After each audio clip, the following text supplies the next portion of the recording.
Good evening, folks. It's Jasmine, coming at you live to discuss the famous muralist José Clemente Orozco.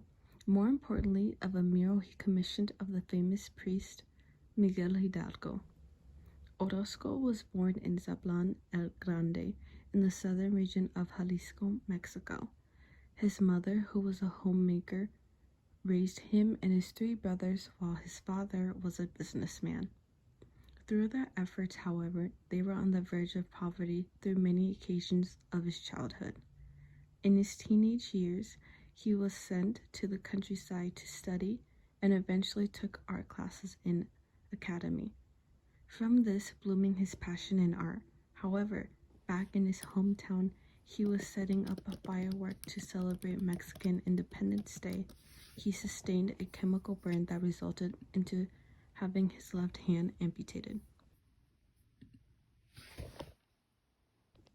Around this time, he joined other artists in creating a manifesto to make art more accessible to the poor and workers, instead of being for the wealthy upper class. Some artists being two of his friends/peers, Diego Rivera and Alfaro Siqueiros, the three being nicknamed Los Tres Grandes. Miguel Hidalgo, also known as Father of Mexican Independence, was one of the first people to call for independence. He led the revolution and was against the Spanish government.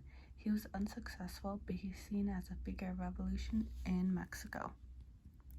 This entire piece is consisted of a darker color scheme to it. It's centered in a way to have the focus object in the center of the mural, while having surrounding objects circling around him, from the flames to the people at the bottom. The bottom portion shows the figures having a pale-like appearance to them, while the main object is not, but looking powerful and a strong aura to him. The main figure of this mural is Miguel Hidalgo, a famous priest/revolutionist. He is being depicted with a torch with his fists raised up in the air. One can assume that he is using this torch to guide the way, since he was the leader of a revolution. Orozco's intentions for this depiction is what he believes is a necessary revolution to happen. When it comes to his views, Orozco is an anarchist and believes there should be no establishment period. How he incorporates this is by using Miguel Hidalgo, who is against the Spanish government and was the first to speak out against it. By making his main piece of him, it's expressing the need for freedom and independence. Not only this, but to make it clear, he paints this mural in a governmental building.